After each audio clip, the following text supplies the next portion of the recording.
I'm not going to shut down like my authentic expression just because I'm scared of fitting a stereotype that ultimately doesn't come from the community. It comes from biphobic, homophobic Hmm. individuals, right? Yep. Like, so what if I conform to a stereotype? If that is kind of who I am, you know? Yeah. So, like, and I think it would be a shame for people to, in the effort to run away from stereotypes and, like, rebel from them, like, end up, yeah, just putting themselves further into the closet because they're not, being real with themselves about how they actually wanna be. Hello and welcome to the 50 Shades of Gender podcast.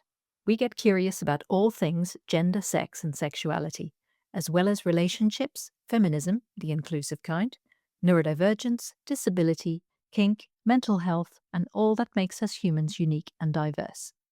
From body positivity to body dysmorphia, it's all welcome here. Visit the website 50shadesofgender.com, as in FIFTY, for helpful resources to support us or to find out about our gender diversity and allyship workshops and courses. A massive thank you to those who have donated and those who are or used to be patrons. You really make a massive difference. I appreciate you and you're awesome. Thanks also to those of you who have sent in your stories, poems, or art for the Anthology of Hope. I've been absolutely blown away by your incredible grit and joy and defiance, and of course, hope. And I'm so excited to announce that the book will be out in spring 2026. The crowdfunder will be launching in the next few weeks. Go to 50shadesofgender.com/hope for more information and updates. Now join us on a journey of inclusion, acceptance, and respect. I'm your host, Esther Lemons. I am a queer woman, and my pronouns are she and they. In this episode, I have a conversation with Leanne Yau, a polyamory educator, writer, speaker, certified sex and relationship educator, and trainee psychosexual therapist. Leanne's pronouns are they and they are agender, non-binary, queer, autigender, and a demigirl. Find out what that means to Leanne in this episode. We also talk about gender roles and expectations in intimacy and sex, how pronouns may be context dependent, the freedom that can be found in queer relationships, how sexuality and gender influence each other, claiming our own space with respect for others, and an email we exchanged 4 years ago. It was recorded on the 27th of January 2026. Now let's get into the episode. Hello and welcome. What's your name? Oh, we're going straight into it. Okay. Yeah, Yeah. my name's Leanne. My name's Leanne Yau. Hello. Hello. Hello. Thanks for joining me. I appreciate you taking the time. Yeah, I've been following you for a good while on your polyphilia Facebook page mostly. And I was going to ask you, well, let's talk about the email. I emailed you about 3 years ago to ask you to be a guest on my podcast, and you politely declined, which is fine. And then recently I noticed you posted about being non-binary on your Facebook, and I thought, let me check in again. So, and this time you were like, yeah, let's do it. So, what's changed? And what would you like to say about the actual email? Because you said you reread it as well, and you were in a very different place then. So, shall we start there? Yes, let's start there. Yeah, this episode has been a long time coming, and honestly, I really appreciate you remembering me, firstly, and secondly, like reaching back out. And it was 4 years, not three, because it's now 2026, and so yeah, Well, I this keep was this saying email. 3. Yeah. Yeah, you said Anyway, three. It was January 2022 when we that's right. first exchanged emails.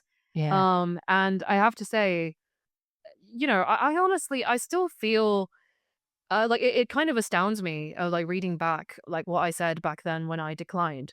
I was in a very different place, in terms of like how I felt about my gender. It wasn't so much that I didn't know who I was or whatever, but I think I was worried potentially about backlash from other people, and not being taken seriously because of the way that I present myself, which is still, you know, I guess conventionally feminine. I don't think I necessarily try to look feminine. I think I just, exist as I am, comfortably, and then people project that onto me, and that's their Yeah. problem. Um, Right. but like at the time, I don't think I had that understanding, and yeah. So at the time, my reasoning was, I just felt that I would be taking up space that someone else should take instead. Like, I didn't feel that I'd had enough kind of adverse experiences as like a non-cis person to justify being on a podcast about gender. And though, yeah, and I think that that is such a questionable thing in itself because, like, yes, Mm. transphobia exists, non-binary phobia like exists, just people being ignorant about gender and how it is different from kind of sex and gender expression and gender identity, like there's so little understanding of it and people can be really crappy about it. But that doesn't mean that my identity isn't valid and doesn't deserve like a space in the conversation. And I guess Yeah. it just took me 4 years to come to terms with that. Amazing. Yeah. That makes so much sense though, because I've been in this place of like, oh, queer. I think I'm a queer, but am I queer enough to use the word queer, you know? Yes. Yeah. And to be honest, like, I identify as several things, right? Like, Mhm. I think non binary is just the general umbrella term that I think most people understand. Well, let's be real, lots of people don't understand that either. But I think of all the different umbrella terms, that's the most accessible one. I tend to say agender more to people who I know understand it. And if I really want to be kind of nitty gritty, I also sometimes talk about being autigender, which is where my gender is influenced by the fact that I'm autistic and kind of fundamentally like that shapes my view of the world and my understanding of gender. And also demigirl, which is something I use a lot less, but I think basically I exist somewhere on the gender spectrum between non binary and women. Yeah, so I do identify as non-binary, but obviously, like, my experiences as a person who is assigned female at birth and the fact that I still kind of present as someone who people would read as such shapes my experiences and how I'm treated by others and things like that. And Mm. so in certain contexts, I will still refer to myself with like feminine gendered terms because that's what feels like appropriate in the moment. But yeah, like essentially I exist somewhere along that line. So, you know, women Yeah. with a little bit of spice, maybe. I like that. Yeah, why not? Yeah, it's interesting that you say that because I was just reading your bio, and Mm, also you gave me like, I usually ask for a list of information when I do a podcast episode, and you listed they and she as your pronouns. And then I noticed your bio has still got she in it. And I've mm, seen that quite a bit come up recently, actually, in a few people's bios who use they pronouns, or maybe they've gone from she they to they she. Like they're more in a place of like they is more euphoric, gender euphoric, and she is a bit more like, oh, that just does grate on me a bit. Um, mm. yeah, and it was really interesting to notice that. So I throw that in there. Is it just like an older bio? Had you not given it any thought, or like do you have any thoughts on it? I think mostly I just can't be asked. Like, the reason why I didn't really loudly declare my gender and that kind of thing was just because I have a very personal relationship with my gender, which is that I'm very confused by the whole concept. And I I'd didn't really relate. feel the need personally to, like, declare it to everyone or to have kind of other people validated externally. And Mm, also, how the average person perceives me is not really my business. Like, I care more about how the people in my intimate life see me and, the people who I actually kind of talk to on a day-to-day basis that they see me as I am. So if the average person called me ma'am, miss, or whatever, yeah, like it doesn't bring up kind of dysphoria in me. It doesn't bring up kind of weird feelings in me. I'm like, "Okay, well, I see why you came to that conclusion." But in my personal life with people who know me a lot better, then I would feel very differently. So essentially, my pronouns are very context dependent, and I don't mind she because like I said, like I understand I present a certain way, and I'm not gonna reproach a random stranger for not they theming me. But I would care more about it if it was someone who I knew personally. mm, And sometimes I just don't want to explain it, like, especially if I'm in, I guess, more heteronormative spaces. It's not that I'm trying to be closeted or anything like that, but I just cannot be bothered to have a conversation. So, like, I very much believe in, the whole idea of like inviting people in as opposed to coming out.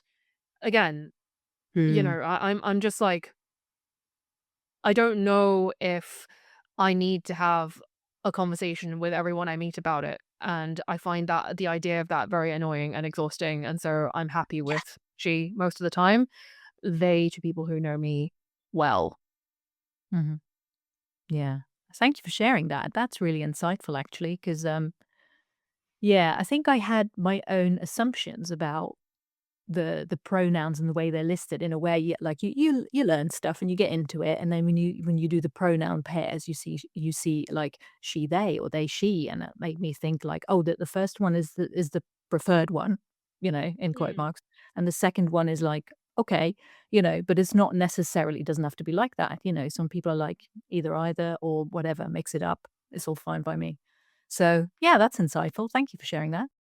So, since the email that we exchanged 4 years ago, my brain is Yes. finally registering that it was 4 years ago, not three.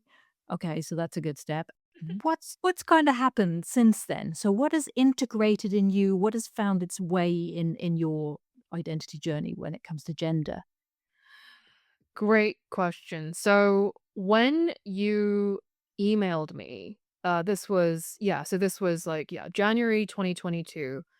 I was still in a relationship with a straight man.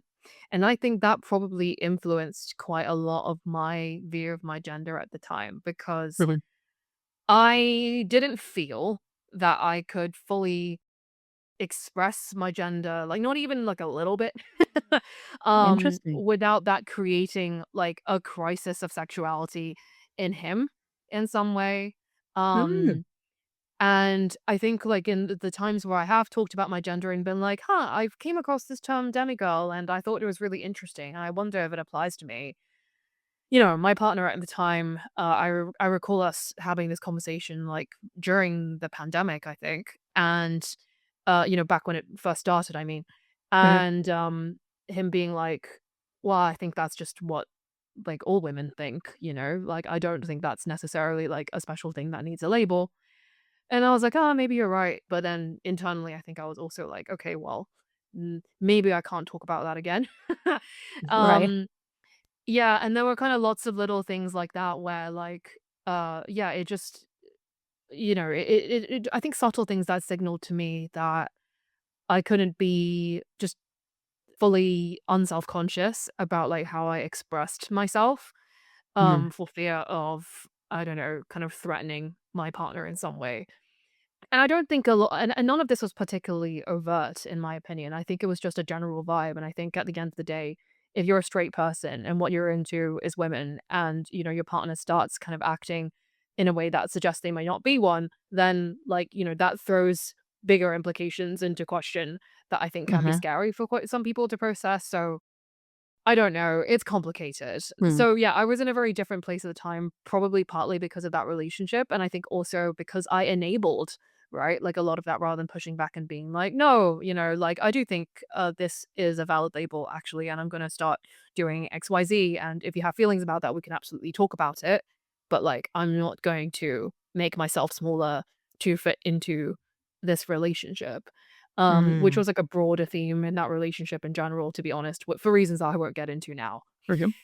So, yeah, I left that relationship in, 2023, in early 2023. It would have been, yeah, about, like, a year after you sent that email, and it was really after that breakup that I think I started properly identifying as, like, non-binary and agender and whatever, like, in earnest.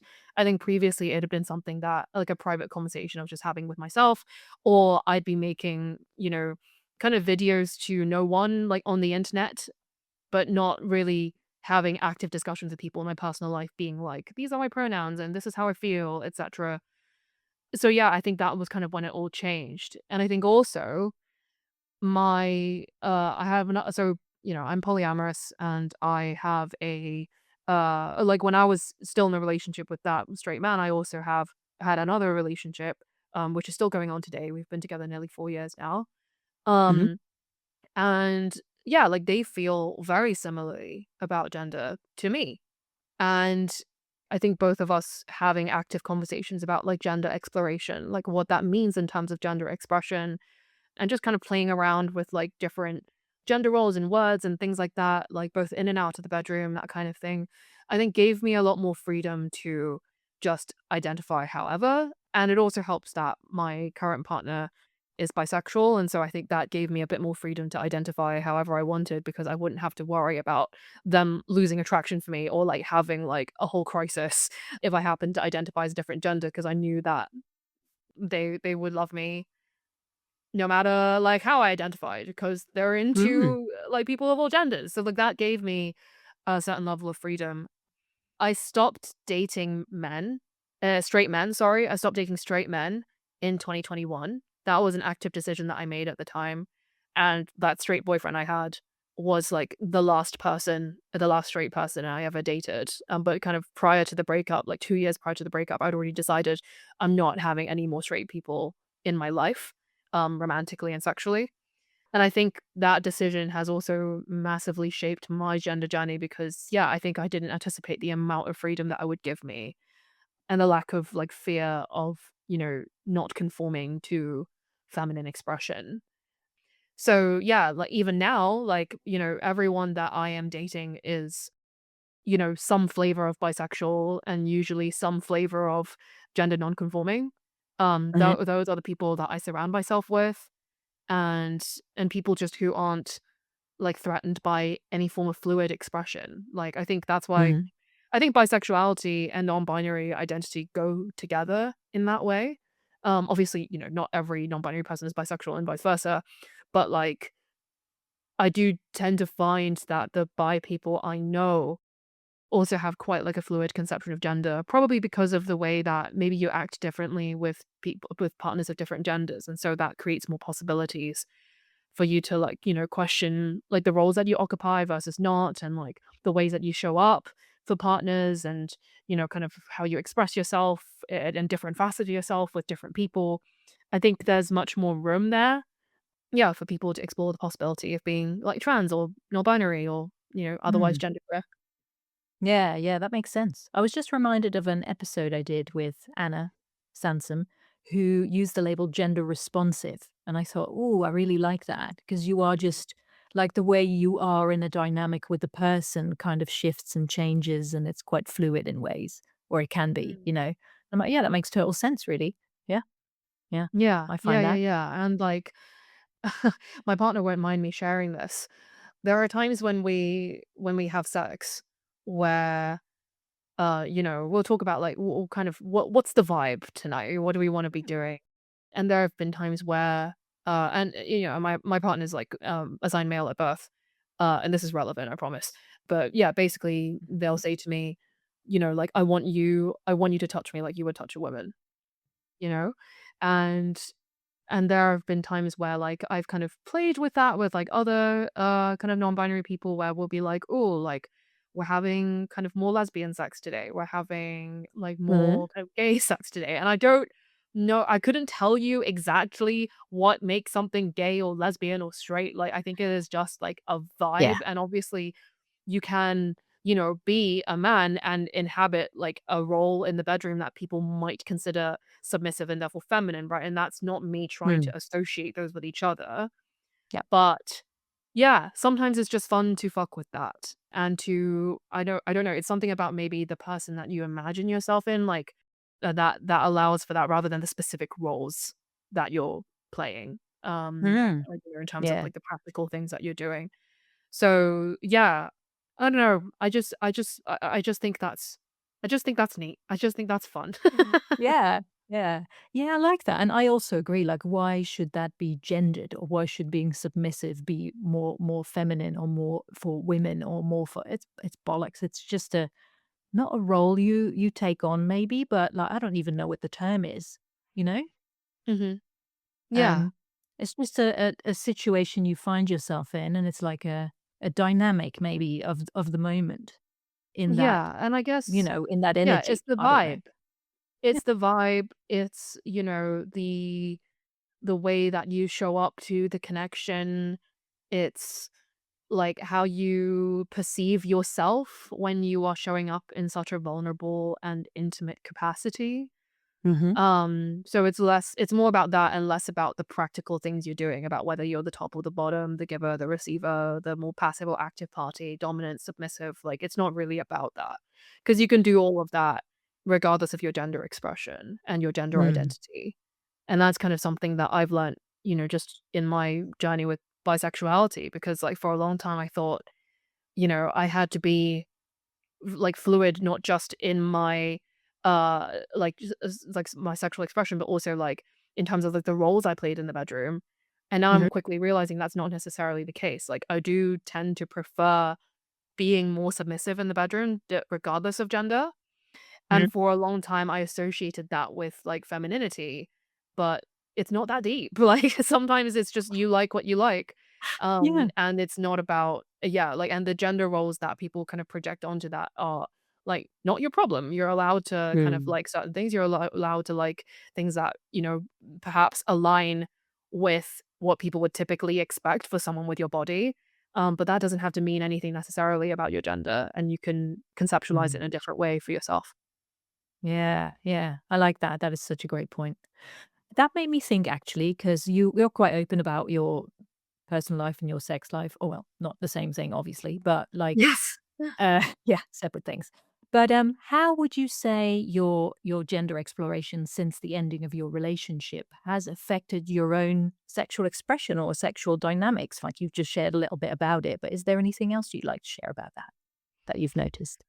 Um, yeah, I mean, I think it's, like, made me, like, explore I think, like, I've just conceptualized the way that I have sex in a different way. I stopped kind of putting things in boxes of being like, "If I like this, that means I like doing this womanly thing." And it's like, that well, not necessarily. And just, divorcing the idea of, like, an act from, like, I guess, its gender implications, I think maybe is the best way to put it. I think I think it's allowed me to, really, I guess, question like the ways in which I was, just honestly, mostly just not even consciously trying to present a certain way for like my partner. Not just like the one that I ended things with, but also, kind of previous partners. And, I think that's, yeah, you can blame cis normativity, but I think mostly just heteronormativity, like for that in general. I grew up in quite like a conservative family, like, typical Asian parents, like the stereotypes are true. And yeah, like I grew up with a lot of ideas about like, women should do this, women should do that, a good girl does this, etc., etc. And, and I think there was a period of time where I wanted to rebel and I wanted to move away from that and I do the opposite of that. And I think, it was about kind of coming back around and being like, well, actually, some of those things are fine. And some of those things, you do actually like and you do enjoy. And that doesn't mean that, like, you're trying to be a good Chinese girl or whatever. Like, that just kind of means that's something that you happen to enjoy and that's who you authentically are. Like, so yeah, I guess, funnily enough, I've kind of come full circle in terms of the practical things that I do and the things that I enjoy and the things that like and the ways that I express myself. And I think I'm much more secure about it now, Mhm. rather than getting defensive if other people project certain gender expectations onto me because of things that I say or do. I don't know. Does that make sense? Yeah, yeah, totally. It's like giving yourself permission to it's almost going from one side of the pendulum swing to the other before you find your space, like your balance. Like, who am I? Like, who am I here? And what do I actually like? Rather than just because you say I should like this, I'm going to rebel and not like it, like that kind of thing. Yeah. Yeah. And it's weird that it took me that long to come to that conclusion because I think when it came to my bisexuality, like I had much fewer qualms about that. Like, there's obviously, like, the slutty bisexual stereotype, and there's the whole thing about, like, "Oh, bisexuals can't be monogamous," and etcetera. And, you know, I fit into that stereotype, right? Like, I am a slutty polyamorous bisexual, and I'm fine with that, And it's like, if you believe that I am polyamorous because I'm bisexual, or that I'm slutty because I'm bisexual, or that I'm, like, slutty because I'm polyamorous, or, if you associate, like, any of those 3 things, like, with each other in any way, that is your problem. Yeah, Mhm. Yeah. and I'm not going to shut down, like, my authentic expression just because I'm scared of fitting a stereotype that ultimately doesn't come from the community, it comes from biphobic, homophobic Mhm. individuals, right? Yep. Like, so what if I conform to a stereotype? If that is kind of who I am, you know? Yeah. So, like, and I think it would be a shame for people to, in the effort to run away from stereotypes and, like, rebel from them, like, end up, yeah, just putting themselves further into the closet because they're not, being real with themselves about how they actually wanna be. And I Mm. think, yeah, it just took me a bit more time to come to terms with the same thing and come to the same conclusions when it came to my gender. Mm. Gosh, that was a great visual the way you just expressed it. Like, if you rebel against stuff, you might end up further in the closet rather than more towards the door, for a Yes. while. Yeah. Yeah, that is such a good point. Wow. Yeah, I would love to chat a bit more about the agender label. Is that something you've recently adopted or more recently adopted?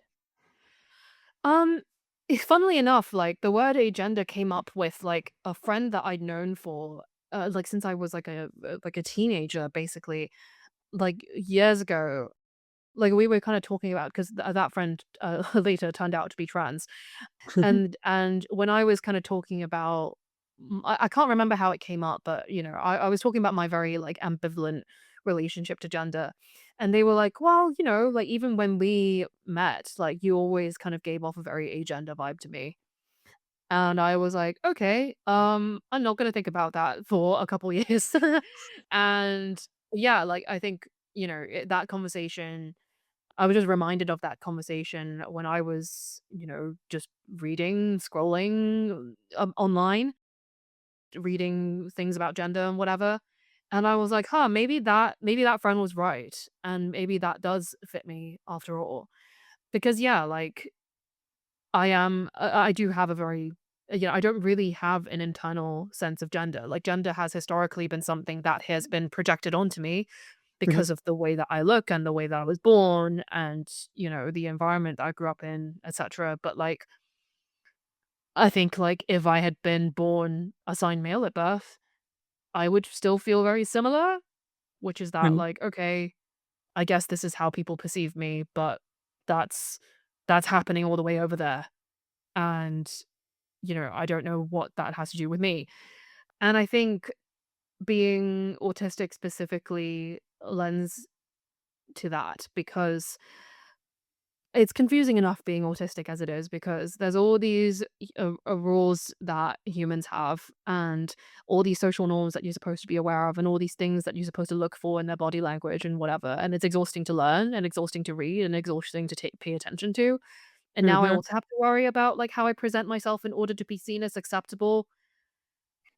That just sounds like a lot of work that I don't wanna be doing. And so, yeah, I just kind of, fundamentally disagreed with that, I think, even from, I think, quite a young age. I often, even now, like, when my parents are like, "You shouldn't be doing this because you're a girl and, girls don't do these things." I'm just kind of like, "Well, why does this have to be gendered?" Like, I know you're making a point about, like, if you wanna be if you wanna be a good person, you shouldn't do these things. Like, why gender it?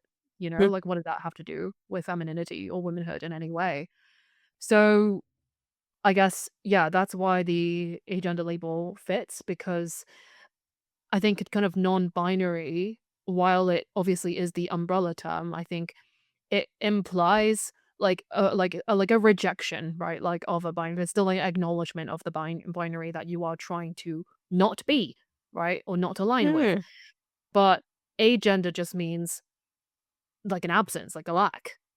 And I think that vibes with me a lot more because, I'm not trying to reject anything in terms of, like, if people she, her, me, if people perceive me as a woman, that's fine. That's just not my business, you know? Mhm. So, yeah, that's probably the label that I use the most with people who I know understand it and won't require me to have, like, a whole TED talk, with them about it. Yeah. Oh, honestly, yeah, yeah, that makes sense.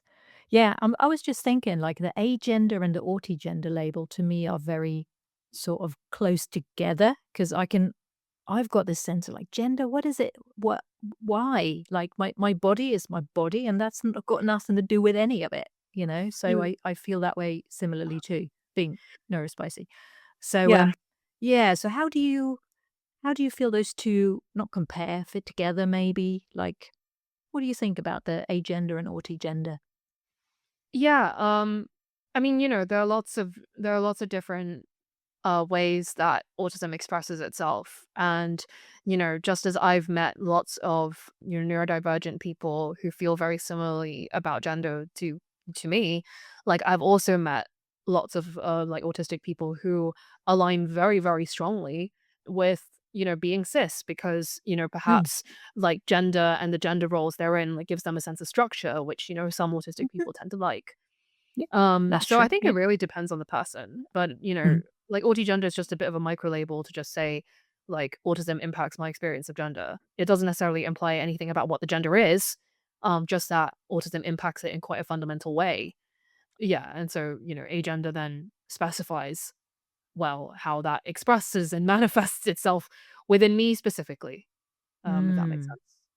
Yeah, yeah, I really like that. It's so interesting because I mean, I do it too. I see this label and then I relate it to myself, but then that's obviously just one expression or one interpretation of that label. Yeah. Yes. Yes, Yeah. and, that's something else as well, like, whenever I've talked to people about it and, with the post that I made recently about, like, me explaining kind of how I feel about my gender, like, there were some people in the comments who are like, "Well, I feel very similarly to that as well, but I identify as cis." And I think, like, a couple years ago, that would have sent me into a bit of a crisis and been like, "Am I just being a special snowflake? Am I Yeah. just, like, making a mountain out of a molehill?" But now I'm like, "Well, no, actually," because I think ultimately, like, a label is yours to have, and I think people can make their own meaning, like, out of their gender, and, no one will have, like, the exact same experience of their gender as you, and so even if sure, like, in terms of the material conditions or, like, the, I don't know, your view on gender or whatever, like, might be very similar to someone else's, you might come to completely different conclusions about it. Mhm. And so, a couple years ago, I would have been like, "Oh my god, what does that mean for me?" Whereas now, I'm just kind of like, "Okay, you feel the same and you identify as cis, good for you," and like, and I don't, and we're different in that way, and that's Yeah. great. Mm. Yeah, yeah. Yeah, I like that. Yeah. I mean, it's very similar to the whole debate around like I think in the lesbian community, especially when we talk about like butch lesbians and how like a lot of them find kind of allyship with trans men, right? Mm. And there's the whole thing about like he him lesbians and that being like a whole discourse on the internet. But they've been around forever. If you read books like Stone Butch Blues, like where a lot of people would identify as kind of trans men and lesbian, or they'd use like he him pronouns and identify as butch, but like the line is queered. I mean, that's kind of the whole point. And so, in the same way that two people might feel the exact same way about their gender, but one person might be like, I'm a butch lesbian with she, her pronouns, and another person might be like, I am a trans man with kind of he and pronouns, and someone else might be, I'm, like anti-binary, genderqueer or gender fluid or whatever, right? Yeah. Like, it's the same thing for me, I guess, like just in a different context where I've come to a different conclusion about my gender from someone else, even if we are operating on a similar premise. Mhm. Mm. Yeah, that makes total sense, really. I've just recently had conversations with like a non-binary trans man, and I'm like, wow, that's just fascinating to me. That wasn't Mm. the first person I talked to using kind of both those labels, which can be perceived as opposing, but they're not. And like you say, it is just how you interpret that for yourself. And in the end, it's about how you make sense of your own identity and try and communicate that and find like-minded people and find community. And that's really no one else's business. Yeah, fair enough. Yeah. Yeah. Yeah. So what about the label queer? Is that a longer standing one? How does that work for you? I think I thought about it more, and I think that queer is just more a general label that I use for my sexuality rather than something to do specifically with my gender. Okay. But because like I said earlier, I do think that my bisexuality and non-binary identity do influence each other.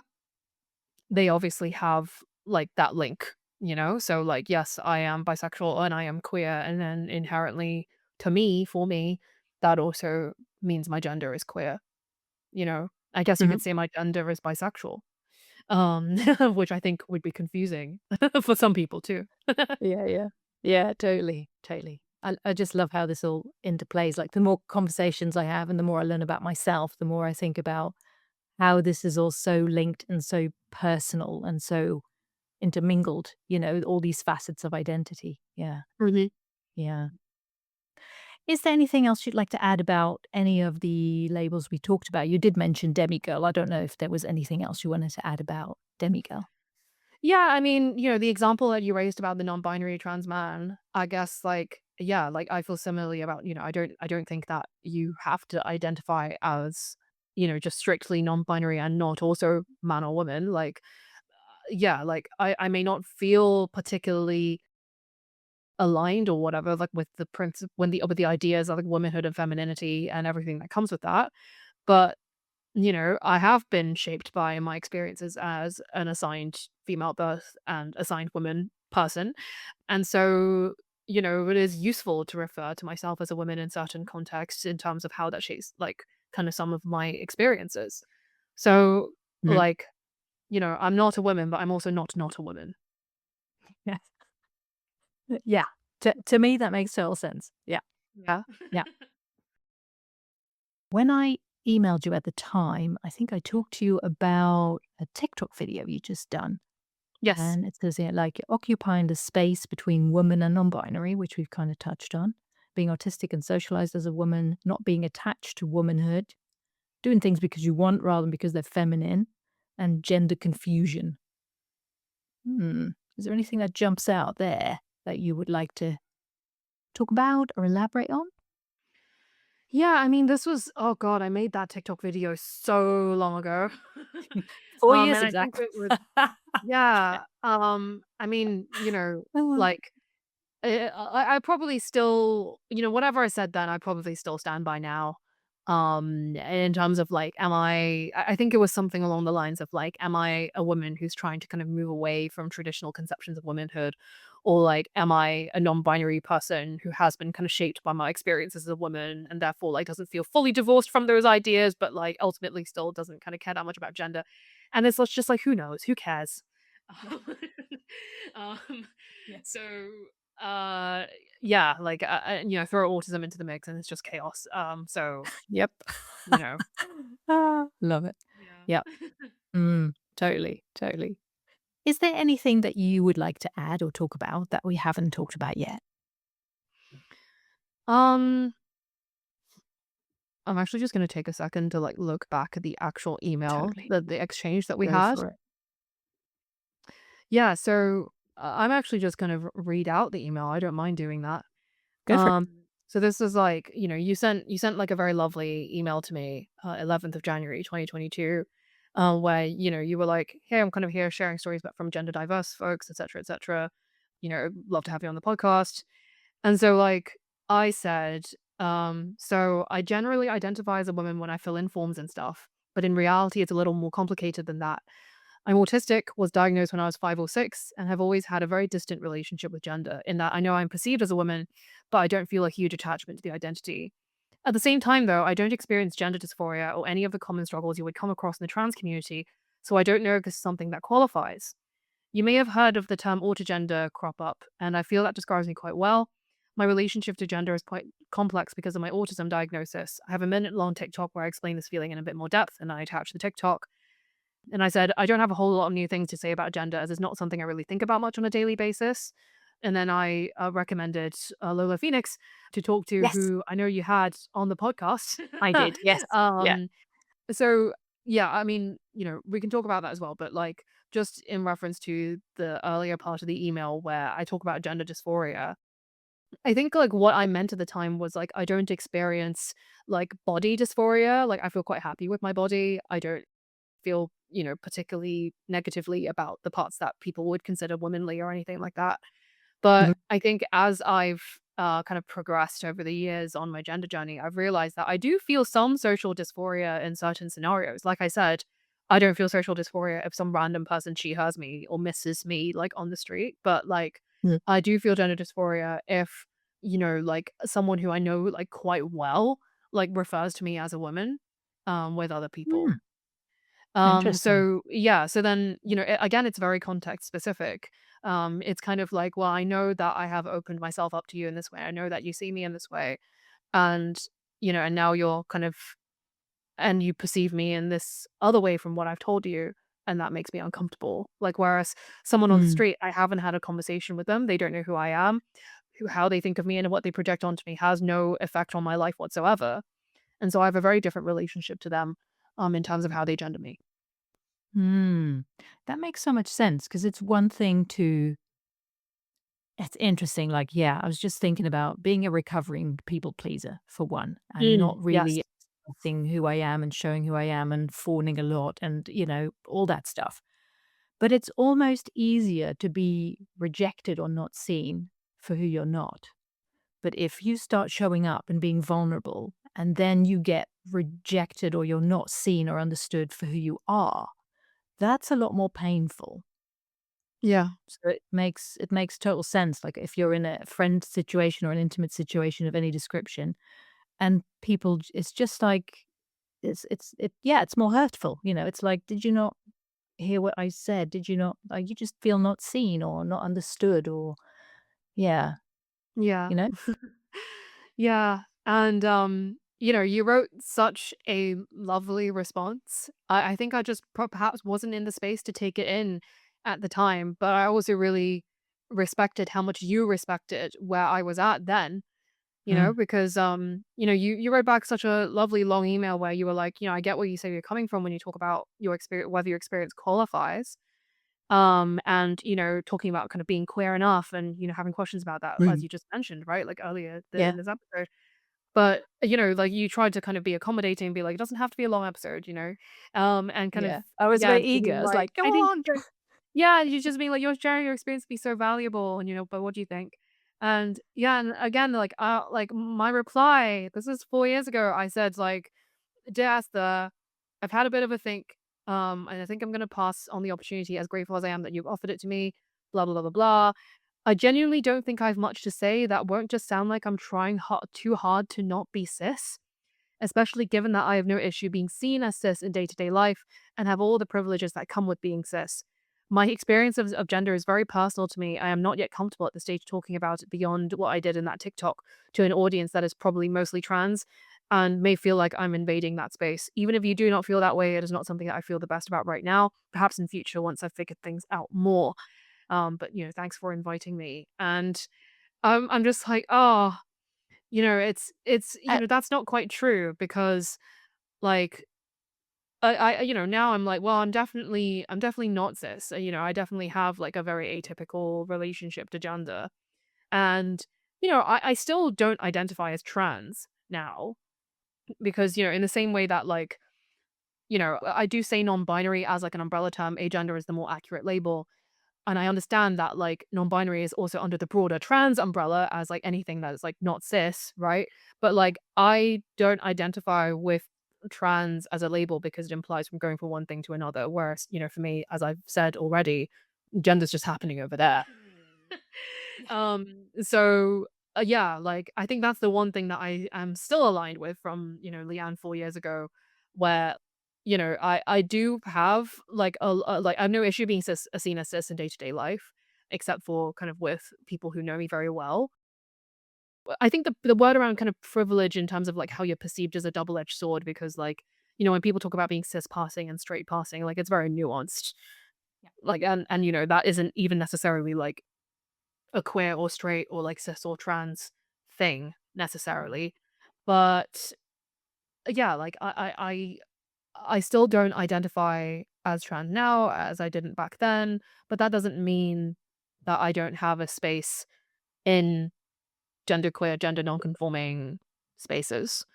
Mhm. So, yeah, I want to give like that, that past version of me a little hug if I could. Yeah. And it's just like, yeah, when you reached out to me, like last week.